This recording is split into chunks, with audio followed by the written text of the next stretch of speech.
There are so many great horror movies released every year, every month even, that it's simply impossible for even the most dedicated genre fan to keep on top of them all. An embarrassment of riches isn't exactly a bad problem to have, of course, but all the same, the sheer volume of fantastic horror flicks releasing means that some inevitably end up slipping through the cracks and being more or less forgotten. Hopefully not for much longer though, because I am Gareth, this is What Culture Horror, and here are 10 lesser known horror movies that are 100% worth your time. Number 10, Relic. It's rather unfortunate that Relic seemed to get lost in the pandemic shuffle, releasing in the summer of 2020 but failing to make much of a commercial or cultural impact, despite scoring rave reviews from critics. Even if generational trauma is starting to feel a tad played out as a thematic device in horror as of late, Natalie Erica James' superb debut is a haunting depiction of 3 generations of women struggling to cope with a manifestation of dementia which invades their home. Veteran Australian actress Robin Nevin gives a phenomenal performance as an elderly widow increasingly withered by mental illness, while Emily Mortimer and Bella Heathcote are terrific as her embattled daughter and granddaughter respectively. James' film doesn't merely stop at using the horror genre to explore the devastatingly destructive power of dementia, and the wounds it inflicts on entire families. It's also dripping with style from start to heart-rending finish. Number 9, We're All Going to the World's Fair. We're All Going to the World's Fair is a horror film like no other.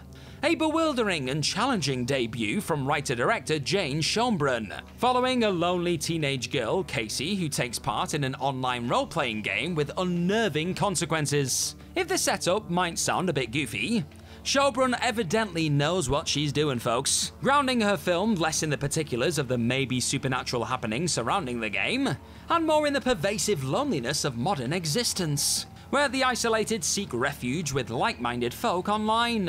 Anna Cobb, in her first ever feature role, gives an astonishingly assured performance as Casey. This is categorically a not-for-everyone horror flick, I will say, due to its unconventional, even experimental nature. But if you're prepared to plunge down the rabbit hole with Schoenbrunn and Cobb, this is one of the most daring and provocative low-budget horrors of recent years. Number 8, Pontypool. Pontypool ditches the convention of an undead plague being spread through bites and the like, instead having it transmitted through the English language itself. Bruce McDonald's ferociously original Canadian horror sees its put-upon protagonist fighting to navigate the mere act of speaking without triggering infected words which will seal their fate. It's a wonderfully abstract setup for a zombie movie, and one which McDonald cleverly continues to build upon throughout Pontypool's 96-minute runtime, all while nimbly working within considerable budgetary constraints. Veteran character actor Stephen McHattie, meanwhile, is terrific in the lead role of shock jock Grant Mazzy.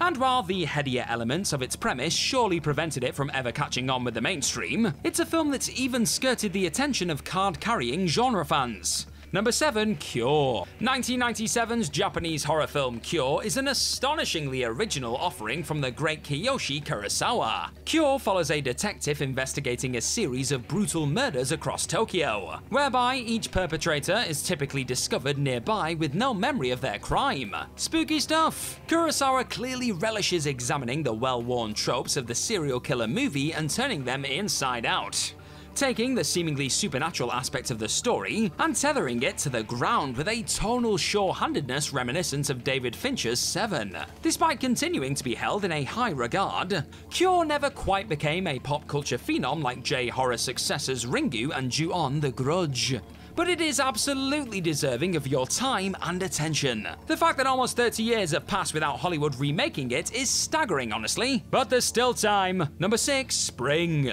Spring is the film that well and truly put indie horror wonderkids Justin Benson and Aaron Moorhead on the map. A genre-bending romantic body horror film in which a young American man travels to Italy and embarks on a whirlwind romance with a woman who isn't quite what she first seems. What a strange, wonderful, romantic, constantly surprising film this is. And one you're advised to watch without looking at the trailer first, don't you dare. Lou Taylor Pucci and Nadia Hilker give phenomenal performances as the uniquely challenged star-crossed lovers, while Benson and Moorhead do a fantastic job of juggling the competing genre elements, aptly described as a hybrid of Richard Linklater and H.P. Lovecraft. This is one of those movies that makes it instantly crystal clear the filmmakers are gonna go far. Cheers for checking out this video today, folks. Now hit that subscribe button down below for more of this creepy what culture horror stuff in your life. Number 5. Sleep Tight. A nauseatingly creepy 2011 psychological horror from rec director Jaume Balagueró, Sleep Tight is one sick puppy of a movie, starring the great Luis Tosar as the concierge of an apartment building, who gets a kick out of interfering with the residents' privacy, and then some. Without getting into the skin-crawling particulars of where the story goes, Sleep Tight is a wonderfully unique riff on the typical home invasion movie, and suffused with an almost Hitchcockian level of suspense throughout. It's certainly not for the faint of heart, given some of the queasier activities Tosar's villain gets up to. But his outstanding performance in the lead role cannot be missed, folks. It's hypnotically terrifying enough that you might even illogically view the actor himself with an air of suspicion forevermore. Despite receiving strong reviews upon initial release, Sleep Tight did the rounds at horror festivals and then basically evaporated into obscurity. A thoroughly unearned fate for a deliciously unhinged piece of work, so go check it out. Number 4. The Loved Ones. Australian horror films tend to have a wholly unique vibe, and that's perhaps no better evidence than in 2009's riotously entertaining The Loved Ones. Sean Byrne's astoundingly confident feature debut follows Brent, a young man who rejects the prom invitation of Lola, who responds by teaming up with her dad to kidnap him and throw her own dementedly torturous prom at her home.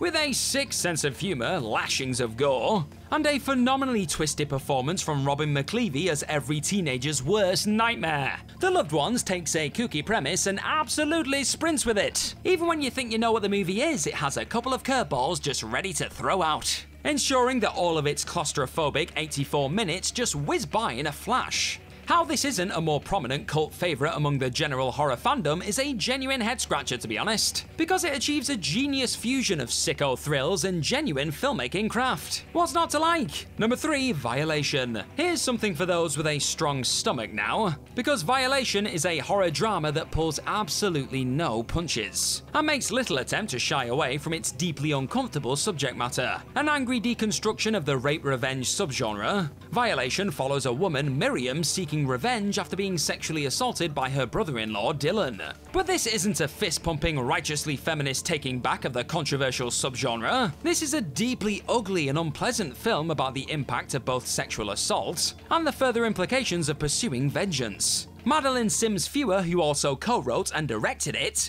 gives a jaw-dropping performance in the lead role. Her 1,000-yard stare somehow more unforgettable than some of the film's more nauseatingly brutal imagery. Again, Violation categorically is not for everyone, but if you're in the market for an extreme horror that dares to take itself totally seriously, this is an incredible piece of work that you should probably go and watch. Number 2. Noroi: The Curse. Because we're allowing just one found footage film on this list, why not make it one of the greatest of all time, and yet one you've probably never seen? 2005's Noroi: The Curse is a pitch-perfect mockumentary, in which a paranormal documentary filmmaker, Masafumi Kobayashi, goes missing while making his latest project, The Curse. The rest of the movie mostly plays out with footage from Kobayashi's film, which not only touts an uncommon technical plausibility, but also happens to be tightly written, unnervingly staged, and capably acted by a cast of Japanese actors you likely won't be familiar with. Don't be scared off by the 115-minute runtime though, because Noroi is an intoxicating, compulsive experience from its very first scene all the way through to its closing images, which are surely to imprint themselves on your innocent brain forever. Number 1. Ghostwatch. If you found yourself enjoying the riveting recent Late Night with the Devil, you should go and check out its crystal clear inspiration, 1992's British mockumentary Ghostwatch. Ghostwatch, which has only ever been aired on British TV once, is presented as a real live TV special in which the hosts, including real UK talk show host Michael Parkinson, investigate the apparent presence of a poltergeist at a house in Greater London. Despite its paranormal nature, the show's note-perfect technical plausibility caused the BBC to receive roughly 1 million phone calls to their switchboard, ranging from panicked hysteria about the featured activity to compliments about the broadcast's convincing production. Quite a mixed bag indeed. Even when watched today, decades removed from its original showing, Ghostwatch is a stunning monument to creativity in the horror genre, ensuring it's virtually peerless in the horror mock doc subgenre.